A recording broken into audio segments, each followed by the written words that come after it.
Alright, so we're here to talk about the 10th anniversary of Looprider's first, mini-album, isn't it? Yes. My Electric Fantasy, which came out 10 years ago in 2015. Long time ago. A long time ago. A long time ago, and what's 5-6 more albums since then? Your last one was your 6th, I think. 6th release. Second full album. Right. So this is the starting point, right? Yeah. It's kind of an interesting starting point, I think, as there's a lot of things going on inside it. Yes. Yeah. What was your approach going into making this album?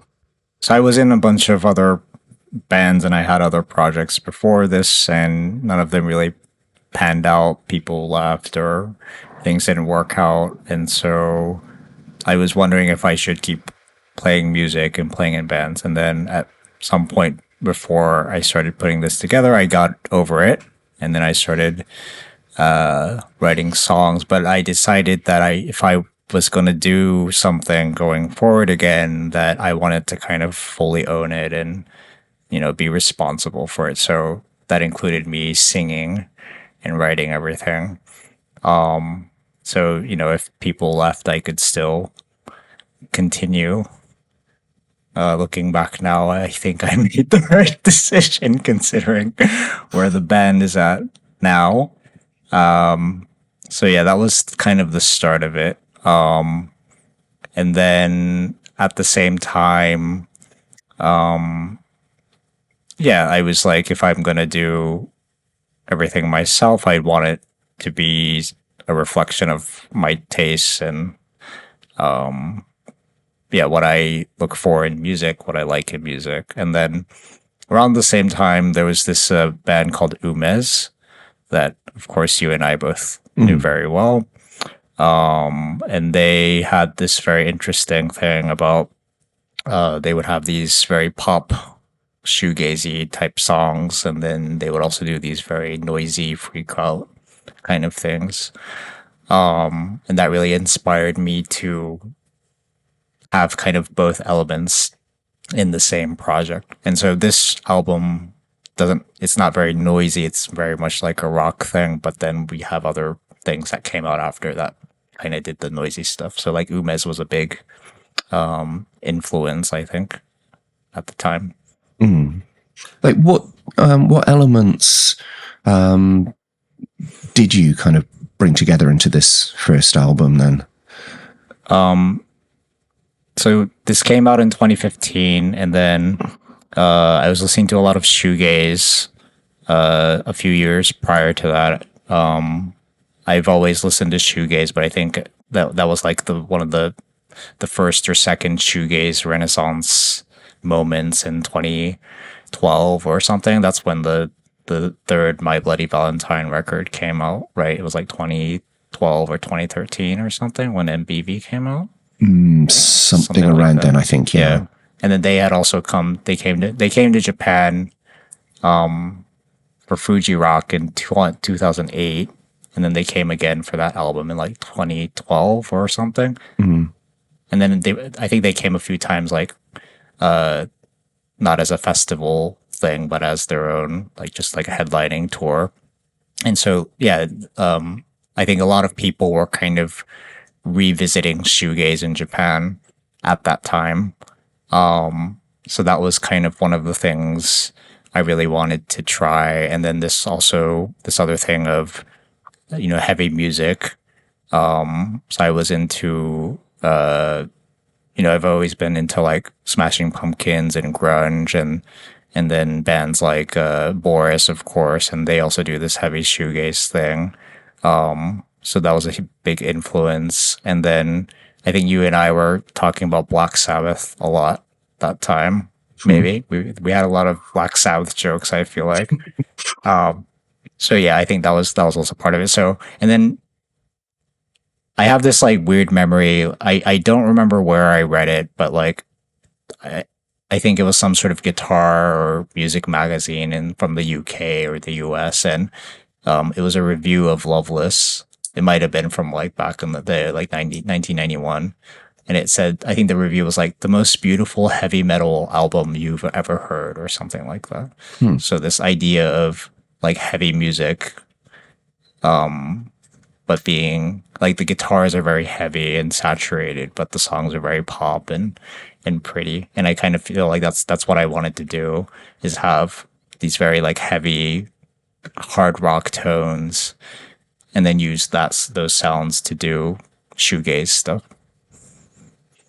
Is that also why you used pink so heavily in the album art? Oh yeah, I think it's a Loveless reference for sure, right? The typeface as well, isn't that? The typeface is also My Bloody Valentine. Yeah, even Valentine. I think for the band, on the Obi is like is the My Bloody Valentine. Oh yeah. I see. Yeah, and then Boris have an album called Pink, right? So yeah, it's kind of very much inspired by those things. Right. So yeah, there's there's shoegaze, there's something a bit like metal in there. Yeah. There's pop. Yeah. There's a lot of pop in there. But especially the metal aspect of it, it's kind of interesting listening back on it now after how far you've come since, the way that your relationship with heavy music has kind of developed over the years. So listening to you re-recorded a few songs from this album. Yeah. Farewell, Kill La, and Satellite. Those are the ones, right? Yeah. When you were approaching those songs again from this point, 10 years in the future, I don't know, what have those years brought to these new recordings? I think when I did the original version, right, I didn't know what I was doing in terms of like recording and like the technical part of equipment and stuff. And then after, in the last 10 years, I really started to really get into that type of thing. Like you've seen my pedal boards, right? So, so just like really trying to figure that out, like how do bands make that sound, and then really experimenting and trying that out. And then also just like how that stuff gets recorded. So that's been a big change. So on the new versions, it's very much like what I heard in my brain is what we were able to record, I guess. Whereas the original one is like, it wasn't quite what I was trying to do. I think it was like, it kind of just happened to sound that way, but it wasn't the sound that I had in my head. And then the other thing is that on the original version, we have like bass guitar on it, right? Because the original vision for the band was that I would be like the only member, and then it would be like a rotating, like people would come and go, and I guess it's become that kind of in a way. But not bass players. Not bass players, yeah. So we don't have a bass player anymore. We haven't had a bass player for about probably half of our existence, like 5 years now. And so we started playing these old songs in a very different way because we didn't have a bass player, and I figured that we still play the 3 songs we recorded, although Farewell, I guess we don't really play anymore, but we still play those songs in our set, and we wanted to have updated versions because I know people will come to our shows, especially from like overseas sometimes, and they've heard like our music on streaming, and then they come and see the show and we sound nothing like what they heard on the record. So I wanted to have something where people can listen, and then it would sound like how we sound like today. So that's why we decided to re-record those. And then Farewell is a song that I really, really like, but we haven't played it for like probably like 8 or 9 years now. And the reason we don't play it anymore is because one, the original arrangement really needed the bass It was very kind of bass heavy. And then it's also a hard song to play, the original version. And so I've been wanting to play it again, but I couldn't really crack. Like we tried like, doing it very similar to the original version, and it didn't sound right because we didn't have a bass player and blah, blah, blah.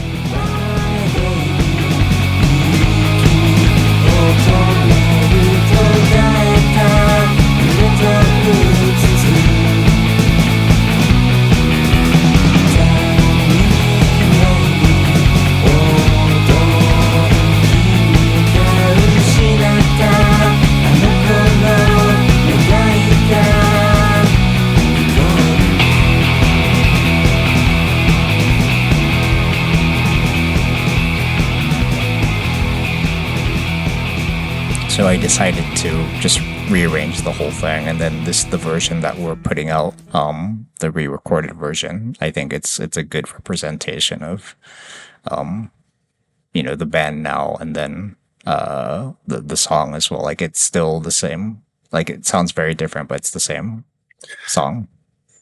Yeah, the original arrangement of that song feels, in the context of the original album, in the context of My Electric Fantasy, it sort of works because it's an album that's spinning off in a lot of different directions, and that's the nature of the album. Yeah. But that song especially feels like a direction that you never really pursued again after that in any of your subsequent songs. So it was the one that I found most interesting, hearing you kind of revisit that in your current form. Yeah. It's a radically different kind of feel to it. It's like twice as long, 3 times as long. Much slower. And it's also, I thought that version is a very interesting depiction of the way what you were saying about shoegaze and metal sort of intertwining. It's you can't say it's one or the other. Like both those kind of elements are so sort of intermingled in the recording. That one really kind of jumped out at me in there.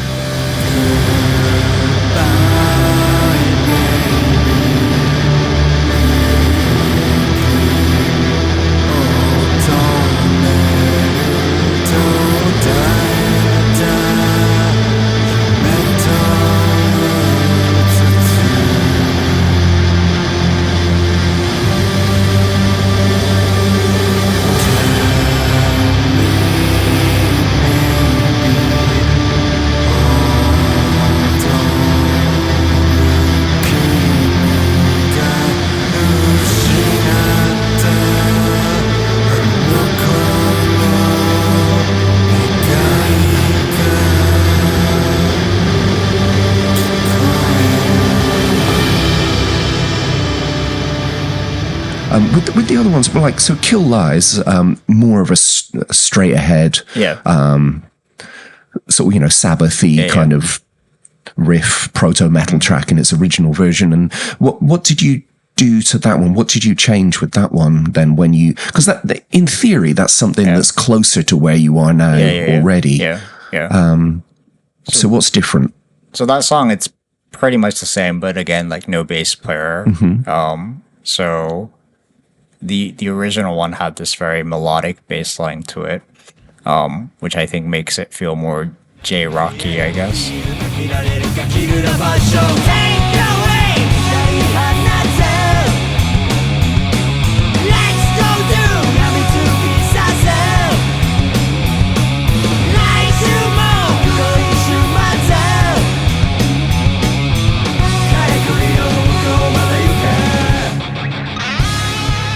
But the new one, it's more kind of, it kind of hits you more, I guess, because it's this more wall of sound type of thing because we don't have that kind of melodic bass thing happening. So I think that's like the biggest difference. But yeah, that song I think was probably what I originally, like, looking back now, that song represents what I wanted to do on the heavy side. And I feel like our heavier songs since then are just an extension of that song in a way, I guess, right? So it didn't, that song is the one that's changed the least, I think, out of the three. Right. Yeah. I mean, more texture to the sound, and more sort of more range between the sort of low and the high in there. And I think it's heavier than the old version. Yeah.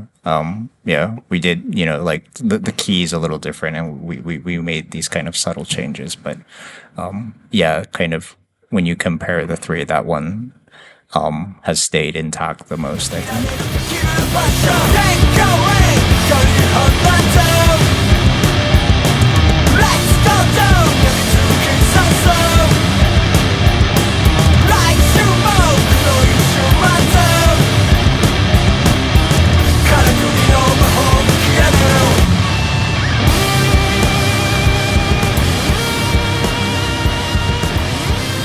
And then, and so the other one, Satellite, like, what do you feel is different about that in your new approach? Yeah. So that song is probably our most popular song.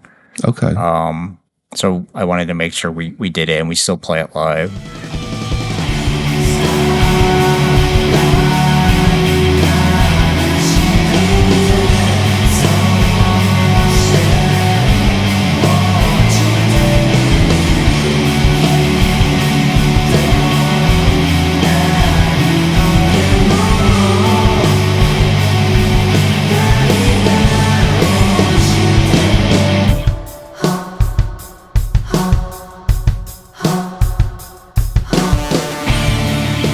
New version, again, it's like heavier, and it's more, I feel like it's more of a rock song now than it was before, and that has to do with, like, I think the way our current drummer plays, it's much more kind of heavy, and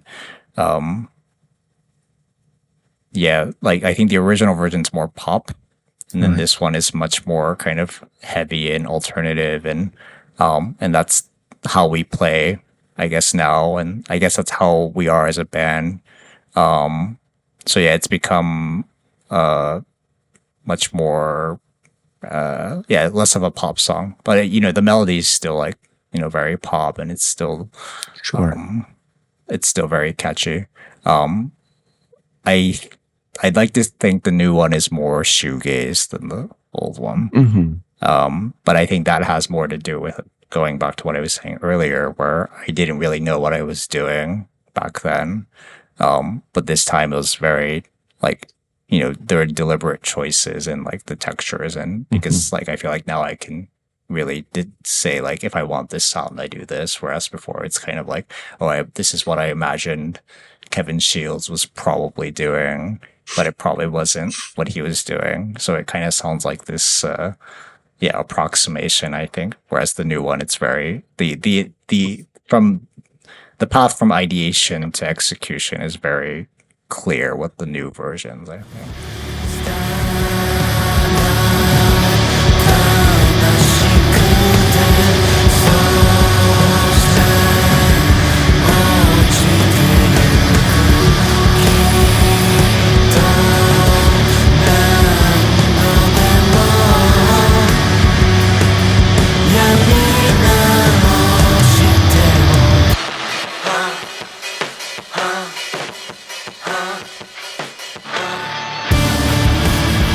Well, one of the things that struck me is that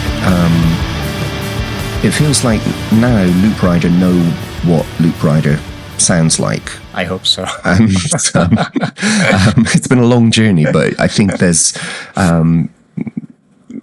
within the band, I think you maybe have the tools to, to bring that sound into these old songs again now, right? Yeah. In the original, I keep wanting to call it an album, and I know you don't mini album. approve of calling it an album. In the original mini album, in the original mini album, there were a few different collaborators that you worked with on that. So we had Charlotte from Mer Peoples on Farewell. And Killa. Actually, she's on that one too. And then Umez Sachiko, the singer from Umez, on Satellite, and Neon, also from Umez, on Satellite. He plays the guitar solo at the end. There are a lot of people on this album. So the drums, half of them were done by my brother Takumi. And then the other half was done by our original drummer, Sean. And then we had a bass player, Yujiro. I think he plays on all the songs. So yeah, it was very much this, like, because I didn't have a band when we did this. We hadn't played any shows. So it was very much a lot of people coming together to help. And then, of course, we went on to... We did form a live band, and then we played a release party. And some people who were on the album were part of that band. And then, of course, Sean went on to join the band. But yeah, in terms of, like, I guess like a featured guest slot, it would be Charlotte and Sachiko and Neon. And the latter two, of course, are... not to diminish Charlotte's contributions, of course, but like the latter two were significant because of what I was talking about earlier about Umez being a big influence. And at one point I did consider actually inviting them to join the band, although that didn't happen. But yeah, I was very thrilled when they agreed to do this song for me, which is the song Satellite. Yeah. And so with the new recordings, well, the band at the moment are in you've been in a kind of duo setup for most of this year, but you did bring in you did bring in some extra help on these new recordings as well, right? So yeah, we have SHOKO, the singer for this band called Collapse. They're another shoegaze band we're very good friends with. And yeah, I asked her if she could help out and do some guest vocals. So she's on Satellite and she's on Farewell. So she came in and did those. We had a day with her. And that was also important. Like I wanted to get someone who had history with the band.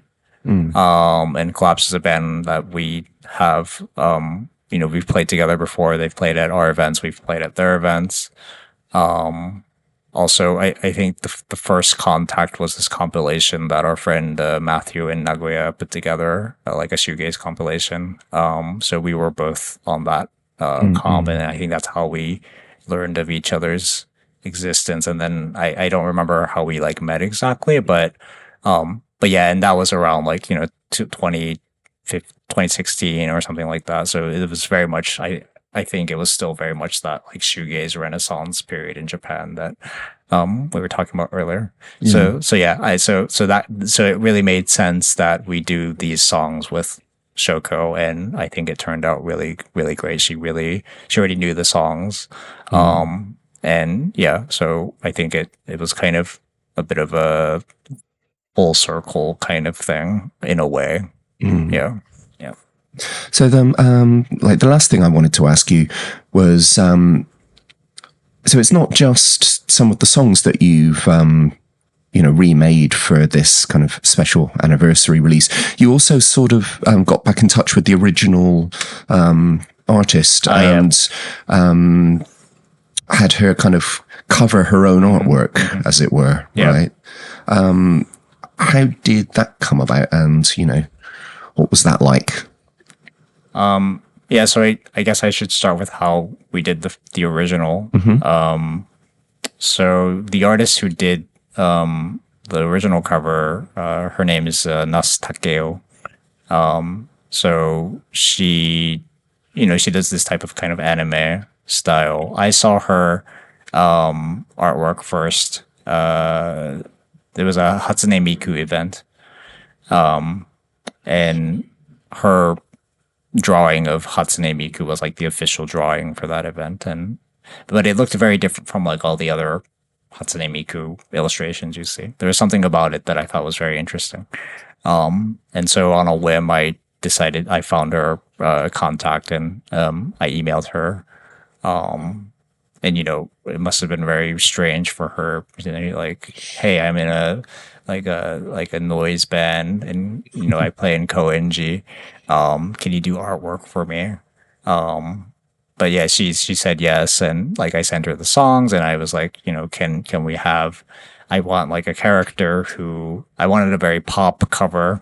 There are so many like heavy albums that are like they just have like black covers, and it's just like they're just like grim and like what you're gonna get. But this cover, I wanted it to be very eye catching, and I think it was a good decision because people still they mentioned the cover to me, and there were like these lists online like name albums with anime girl. Girl characters on them on the cover, and this album is sometimes included. I think the songs sound different with this when you have the cover will affect how you perceive the music. I think it kind of tells you to look for the pop side of the songs, doesn't it? Yeah. And there's also this whole like thing about like this like metal culture and anime culture, this overlap, and how this kind of escapism element, and like people, there are articles about this online about like how there's a lot of similarities there and blah blah blah. So there's some of that kind of meta stuff in there as well. So that was the cover. And then we went on to collaborate on a few other covers. She did the cover for Ascension and also Umi, and they're all very different. And I think she's a really great artist. And then, after Umi, I decided to work with other people, not because anything bad happened. I just wanted kind of a different flavor. But on a whim for this, I was like, it would be nice if we could get her to do like a new version of the same character. And so I emailed her, hoping she would, because it's been 10 years, right? So I didn't really expect a reply, but I got a reply in like a day or so. And she said she'd love to do it. And I gave her very basic instructions, like, can we just have it so it's the same character, but maybe she's matured a bit in the last 10 years. Can we kind of show that like time has passed? But it should be the same like character in the same spirit. So she did that for us. And so, we'll have that as the cover. But I think it's interesting, like revisiting, like working with someone again after a long time. And ironically, she is the only person on the original album who is on the re-recordings, I guess. So yeah, that's it. That is interesting. Is there anything else then about this and about the project, about the anniversary that you want to say to your many adoring fans who are, I'm sure, listening to this right now, somewhere in the world? I think doing something for a long time is, in and of itself, very challenging. I think you can attest to that as well. Looprider are the only band on Call and Response Records who have ever made more than, I think, 2 releases for us. And it's and it's not because these bands have like grown up and gone on to bigger and better things. It's just attrition. Life gets to bands, and it's not just not just among us. I think it's in the scene kind of widely. Very few bands make it past their second release. I guess like Tropical Death have done 3, haven't they? But it's not common. And so for you to have, we've put out 6, I think, by you. I think so. Yeah. 6 tracks. And you've done like a few other things in addition to that have, gone out, just online only or something. They've all been massively successful, right? Well, isn't that kind of what you're saying, isn't it? That sort of the fact that you have kept doing it is kind of a kind of success that a lot of bands haven't achieved. Yeah. Although, are we still a band? I think that's a whole other thing. But doing the same thing for 10 plus years, I think, is difficult. And I think were a lot of times where you kind of question why you're fighting the good fight, I guess. I think you've felt that way with your label at times too, right? So I mean, well, we baked an endpoint into the label. I baked that into it when I started the thing. So when I feel like I don't know why I'm still doing this, I just think 100 releases, 100 releases, and then it's all over. That's what keeps pushing me on. I see. Maybe that's what I need is an endpoint. Yeah. But I think you are a band. I think that you're like that temple or shrine in Kyoto or Nara or somewhere where they replace all of the wood within the temple every kind of 20, 50 years or so. For thousands of years, there's like no original piece of material left in it, but it's still the same temple. Yeah. That's a nice way. The same temple of rock. Yeah, temple of rock. Temple of Love. Is that the Sisters of Mercy song? The Temple of Love, yes. Sisters, isn't it? Yeah. Yeah. So I think it's cool that I got a chance to do this. I'm very I appreciate like the current band supporting this because again, like they weren't in the band when we did this. So I think it's cool that we were able to do this, and it's also cool that I'm being able to talk about it with you after 10 years as well. Because I think, a lot of stuff has happened. When you're doing something creative, I think it's interesting and it's important to, I call it archiving, so like organizing the history of the thing you're doing, I think is part of the process.